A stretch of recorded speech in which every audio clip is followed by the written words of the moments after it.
2019-20ஆம் ஆண்டில் 146,77,000 ஏக்கராக இருந்த மொத்த சாகுபடி பரப்பு 2023-24ஆம் ஆண்டில் 151 லட்சம் ஏக்கராக உயர்ந்துள்ளது. மேலும் 2019-2020ஆம் ஆண்டில் 29,74,000 ஏக்கராக இருந்த இருபோக சாகுபடி பரப்பு 2023-24ஆம் ஆண்டில் 33,60,000 ஏக்கர் என்ற அளவினை எட்டியுள்ளது. மேலும் பயிர் உற்பத்தி திறனை உயர்த்திடும் முயற்சியில் பல்வேறு உயர் தொழில்நுட்பங்களை நடைமுறைப்படுத்தி வேளாண் பயிர்களில் தமிழ்நாடு அகில இந்திய அளவில் கேழ்வரகு உற்பத்தி திறனில் முதலிடத்திலும், மக்காச்சோளம், எண்ணெய் வித்துகள், கரும்பு ஆகியவற்றில் 2ஆம் இடத்திலும், நிலக்கடலை, குறுதானியங்கள் உற்பத்தியில் 3ஆம் இடத்திலும் உள்ளது.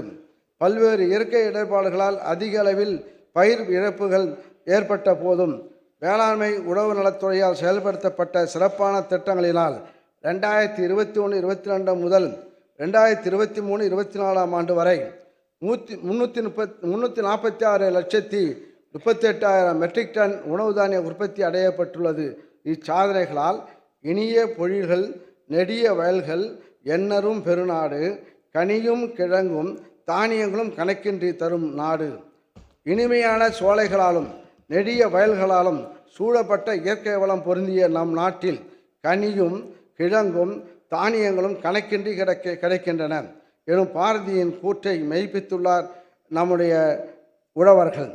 உழவர்களின் நீர்ப்பாசன ஆதாரத்துக்கு உதவிடும் வகையில் தமிழ்நாடு அரசு முன்னுரிமை அடிப்படையில் புதிய பாசன மின் இணைப்புகளை 2021-22ஆம் ஆண்டு முதல் வழங்கி வருகின்றது.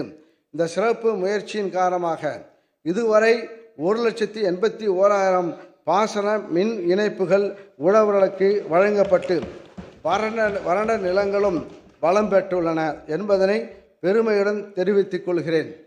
வேளாண்மையில் இயந்திரங்களின் பயன்பாடு இன்றியமையாத ஒன்றாக மாறிவிட்ட நிலையில் கடந்த 4 ஆண்டுகளில் வேளாண் இயந்திரமாக்குதல் திட்டத்தின் கீழ் 55,000 உழவர்களுக்கு வேளாண் இயந்திரங்கள், கருவிகள் மானிய விலையில் வழங்கப்பட்டுள்ளன.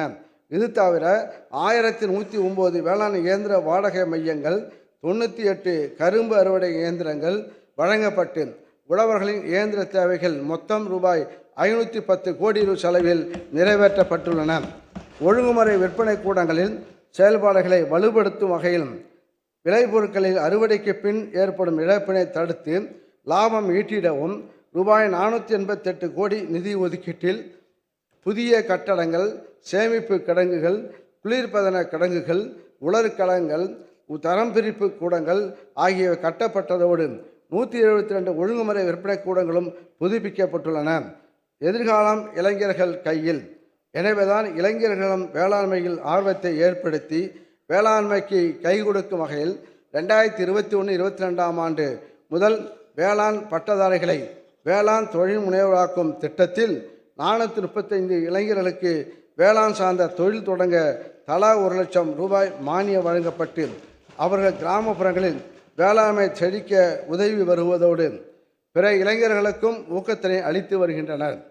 கலைஞரின் அனைத்து கிராம ஒருங்கிணைந்த வேளாண் வளர்ச்சி திட்டத்தில் வேளாண்மை உழவு நலத்துறை திட்டங்களுடன் பிற துறைகளின் திட்டங்களையும் ஒருங்கிணைத்து கடந்த 4 ஆண்டுகளில் 10,187 கிராம ஊராட்சிகள் செயல்படுத்தியதன் விளைவாக 46,000 ஏக்கர் பரப்பளவில் தரிசு நிலங்கள் பயன்பாட்டிற்கு கொண்டு வரப்பட்டுள்ளன. மேலும் ஆதி திராவிட பழங்குடியின உழவர்களுக்கு 1,611 ஆழ்துளை மற்றும் குழாய் கிணறுகள் அமைத்து கொடுக்கப்பட்டுள்ளன. 46 லட்சம் தென்னங்கன்றுகள், 16 லட்சம் பழச்செடி தொகுப்புகள் போன்றவை விநியோகிக்கப்பட்டன. இத்திட்டத்தில் 787 கோடி ரூபாய் நிதி ஒதுக்கீட்டில் 50,71,000 உழவர்கள் பயனடைந்துள்ளனர். மாண்புமிகு தமிழ்நாடு முதலமைச்சர் அவர்களின் மண்ணுயிர் காத்து மண்ணுயிர் காப்போம் திட்டத்தில் 4,000 மெட்ரிக் டன் பசுந்தாள் உர விதைகள், 23,000 மண்புழு உரப்படுக்கைகள், 10 லட்சம் வேப்ப மரக்கன்றுகள், 50 லட்சம் ஆடாதுர மற்றும் நொச்சி நடுவு செடிகள், 8,88,000 ஊட்டச்சத்து தலைகள் உள்ளிட்ட திட்டக்கூறுகளின் கீழ் 21,35,000 உழவர்கள் பயன்பெற்றுள்ளனர். அனைவரையும் உள்ளடக்கிய வளர்ச்சியை அடைவதற்கு ஆதி திராவிடர் மற்றும் பழங்குடியினர் பிரிவினை சார்ந்த சிறு குறு உழவர்கள் ஒருங்கிணைந்த பண்ணையம், பசுமை குடில், வேளாண் இயந்திரங்கள் போன்ற திட்டங்களில் கூடுதல் பயன்பெற 60 முதல் 70% வரை மானியம் பெறும் வகையில் கடந்த 3 ஆண்டுகளில் ரூபாய் 61 கோடியே 12 லட்சம் நிதி ஒதுக்கீடு செய்யப்பட்டு இதுவரை 15,800 ஆதித்தாளர் பழங்குடியினர் உழவர்கள் பயனடைந்துள்ளனர்.